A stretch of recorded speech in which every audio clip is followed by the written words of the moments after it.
So, good morning mga kabata. Good morning, good morning. Ewan ko lang kung good pa yung morning nyo. So, good morning po sa inyong lahat. So, ngayong araw is magbibigay ako ng reaction video dun sa Higanteng Ahas na Bato.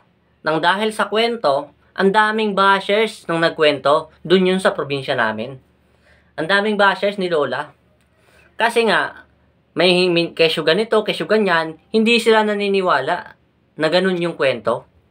So, panoorin muna natin yung video mga idolo bago tayo mag-reaction video. Ito yung video, tingnan natin. Ayon sa mga kwento ng mga matatanda noon pa nga, yung pader daw dito sa amin na may sign ng ahas, ito daw ay natamaan ng kidlat.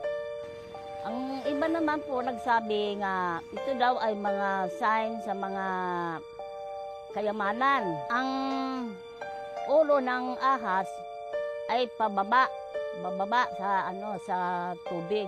Wala namang lawas. Ulo lang ang nandyan at saka mayroon ng baba at saka mata. Ayon sa mga kwento ng mga ninuno, ito daw ay sign ng mga kayamanan. Ayan, napanood na natin. Tapos, may nakita ako dun sa comment section na parang hindi sila sang-ayon. Ito yung isa. Ito yung unahin ko. Sabi niya, kung swerte, sana mayaman na kami. Diyan kami nakatira. Wala pa naman kaming nakikitang swerte dyan. O dun nga, sabi niya, dun siya nakatira. Tapos, wala na swerte.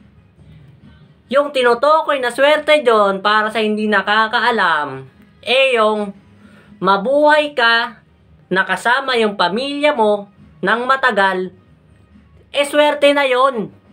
Yun yung swerteng tinutukoy doon. Pero yung swerteng tinutukoy mo na tungkol sa pera, pinagtatrabuhuan yan. Bonus na lang yung swerteng dadating sa'yo. Ito yung isa. Sabi niya, matanda na si nanay. Pero, sabi niya, sa kwento pa daw ng mga matatanda. Buo na ka pala eh. Buo na ka pala eh. Diba? Kwento nga. Kwento. Diba? Galing pa nga sa mga ninuno. Kasi ang tagal na doon. Ang tagal na. Ang tagal nang nandun nung Higanteng Ahas na Bato na yun. Ang tagal na. Nasa sayo na yan. Kung maniniwala ka sa sinabi, kung maniniwala ka sa sinabi, kung maniniwala ka sa sinabi ha. Kung maniniwala ka sa kwento o hindi. Kasi kwento nga. Kwento, diba? Kwento. Nakakaintindi ka ba? Kwento. Ha? Nakakaintindi ka ng kwento? Nakadepende na sa'yo yan o sa inyo kung maniniwala kayo o hindi. Basta sinabi niya kung anong nalalaman niya. Kasi tinanong siya in interview. Ano po yung nalalaman niyo dito? Ano po yung totoong istorya nito? Siyempre, sasagutin kung ano yung nasa isip niya, kung ano yung naikwento sa kanya, kung ano yung mga napakinggan niya. Kasi taga dun siya. Kayo pang marunong sa mga taga dun Parang alam niyo yung kwento Gumawa kaya kayo ng kwento ng para sa inyo. Huwag niyong pakialaman yung kinikwento ng iba. Makinig na lang kayo. Ha? Makinig na lang kayo. Tapos, eto pa may nagsabi, Lola, dapat magkwento kayo yung may katotohanan. Yung parang di mo pa alam yung sinasabi Dapat pag sumagip tayo ng kwento, yung nakaka-excite. Nakaka-excite daw, nakaka-excite. Tapos, hindi yung nag-iisip ka pa kung ano yung susunod mong sasabihin. Isa ka din, no? Isa ka din. Hindi ka rin. Basta ikaw yung hindi nag-iisip. Alam mo ba? Matanda na nga, di ba? Matanda na. Hindi niya na maiisip yung kung ano kasi ang tagal na. Kung ano yung sasabihin niya. Kasi kwento nga. So, ibig sabihin, iniisip niya pa kung ano yung mga nasabi niya. Kasi matanda na nga si Lola. Hindi nagaano-ano yung isip niya, di ba? Tapos, nasabi mo pang nauutal-utal. Buo na ka din naman kasi Alam mo na nga matanda na, tapos Bisaya pa, hindi siya ganun ka-fluent magsalita ng Tagalog, di ba? Hindi siya ganun ka-fluent magsalita ng Tagalog kasi Bisaya nga. Pasalamat ka nga, tinagalog pa, translate pa sa Tagalog at naintindihan mo. Kahit na ganun, medyo paputol-putol, at least, importante doon, naintindihan, di ba? Naintindihan, hindi yung puro kayo comment. Wala naman kayong kinalaman doon. Wala naman kayong kaalam-alam sa kwento. Ang importante, makinig na lang kayo. Hindi yung puro kayo salita. Maniwala kayo, hindi kung hindi. Yun yung pinupoint doon. Kasi nga, kwento, tinanong siya. Hindi yung puro kayo ganyan sa comment section. Dapat kasi, makinig na lang kayo. Higil nyo. Ito pa, may nagsabi pa. Ang kabakak, sa Tagalog, kasinungalingan daw. Di ikaw magkwento. Parang, ikaw pa yung nakatira doon Parang, alam mo pa yung storya Tapos, ito pa. Ang sabi, anong klaseng swerte yan, nanay?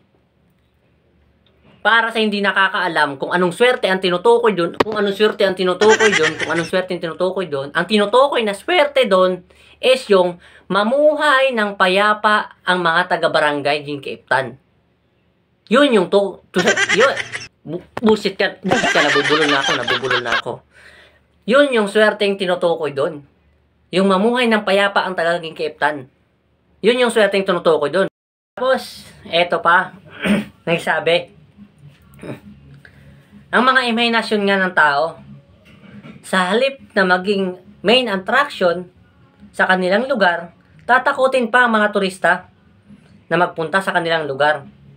Sa halip na maging pera, nagiging bato pa, pambihira daw. Hoy, hindi namin tinatakot yung mga taga ibang lugar o yung mga turista na tinutukoy mo. Ang tinutukoy lang doon, pinamamahagi lang namin yung kaalaman o yung kwento ng ahas na bato na yun.